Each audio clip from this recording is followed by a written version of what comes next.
早在去年的时候，就有军事专家指出，随着中国的不断发展，美国遏制中国的意图就会越来越明显。事实证明，美国在最近一段时间确实也加大了对中国的打击力度，而作为棋子的台当局也被美国利用的越来越频繁。就在前不久爆出台士兵无意泄露美军入驻台岛的消息之后，台媒最近又开始炒作美军特战部队赴台协训的事情。据台媒中时新闻网报道称，美国助理国防部长提名人麦耶尔近日表示，将向台岛派出美军特战部队来协同台军进行相应训练，以此来增强台军抵抗大陆武力威胁的能力。同时，经过多家台媒证实，除了美军在新竹湖口基地协助台军联兵旅训练之外，还有美国陆军 SF 特战部队和美国海军海豹突击队与台陆军的固定协助演练都正常进行。除此之外，有消息人士透露，台军汉光37号演习实兵操演之后，美军将陆续有其他特战部队抵台协训。而且，美国海军陆战队的特种作战司令部今年也会首次派专家赴台，与台军特战部队实施专家交流。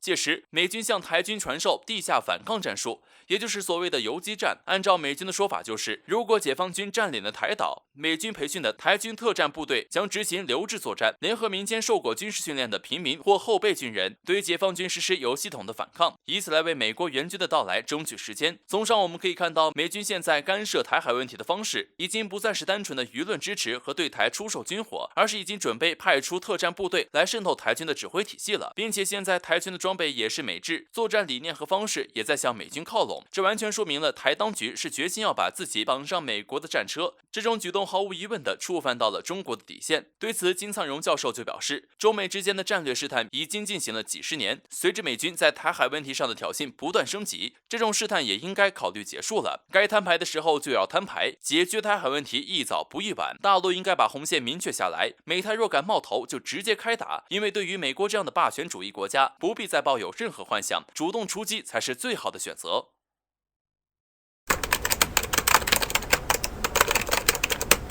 随着印度疫情的加剧，人们对于边境局势的担忧又重新开始了。很多历史经验告诉我们，印度人一向擅长通过对外挑起争端来转移国内矛盾。就目前而言，印度国内的状况已经满足了对外挑起争端的先决条件，而印度边境军方的一些动作似乎也在向外界传递着这样的信号。日前，今日印度媒体证实，印度军队已经向中印边境地区部署了 K9 自行火炮，而这一武器的最新部署也让印度人觉得自己在边境又行了。印度国内舆论认为 K9 自行火炮的性能优越，其最大射程可达到40公里。另外，在打击精度上，印度认为这种自行火炮可以3发炮弹接连命中同一目标。根据报道介绍称，目前这款自行火箭炮已经被部署到了卡尔万河口。结合今年年初传出的被部署到列城的消息来看，印度军方似乎又准备在边境搞事情。而相比之下，解放军似乎并未有什么大动作，这究竟是为什么呢？日本媒体就提到了一个解放军军力经常被忽视的关键原因。拿印度来说，印度之所以每次的军事行动都备受关注，除了印度自身的高调外，还同印度的军事实力分不开。我们知道，在印度低下的军工制造能力的衬托下，印度军工的每次升级就变得尤为耀眼。而中国却不一样，日本媒体认为，中国一直在大规模的推动解放军的现代化升级，也正是因为一直在升级中，中国解放军的战斗力被忽视了。而实际上，解放军的战斗力正在惊人的崛起。日媒分别从多个方面举例论证。从海军舰船数量上来看，中国已经拥有了世界上最大的海军，包括350多艘舰艇。而在陆军方面，中国拥有射程500至5500公里的陆基弹道导弹和陆基巡航导弹，共1250枚。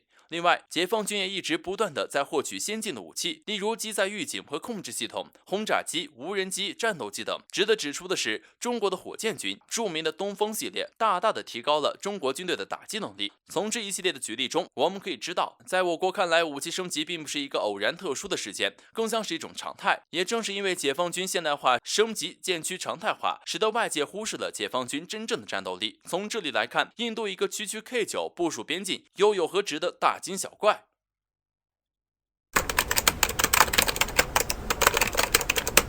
众所周知，由于俄罗斯的带头作用，在全球掀起了一股去美元化的浪潮，而中国和伊朗也在这个关键时刻签订了为期25年的投资协议，并且两国之后的石油交易将使用人民币结算，这让很多国家看到了摆脱美元收割的希望。因此，许多国家都加快了去美元化的脚步，美元霸权的根基开始随之动摇。在此背景下，美国开始极力拉拢伊朗，试图让其打消避开美元结算的念头，从而维护美元的霸权地位。但是，伊朗对于美国释放的善意似似乎毫不领情。近日，美媒放出消息称，在2020年10月和2021年3月份，美国开始从伊朗进口石油，而且日均进口量高达3.3万桶。这种异常情况尚属30年来首次。对此，有专家分析称，这是美国在借此表达想要与伊朗改善关系的诚意。但是，伊朗方面却主动辟谣了，表示并没有美国进口伊朗石油的相关数据，而且美国现在还对伊朗实施着制裁，所以美国从伊朗进口石油的说法不太合理。从这里我们可以看到，伊朗在面对美国释放的烟雾弹时，表现的还是十分清醒的。美国想要笼络人心的惯用手段就是胡萝卜加大棒，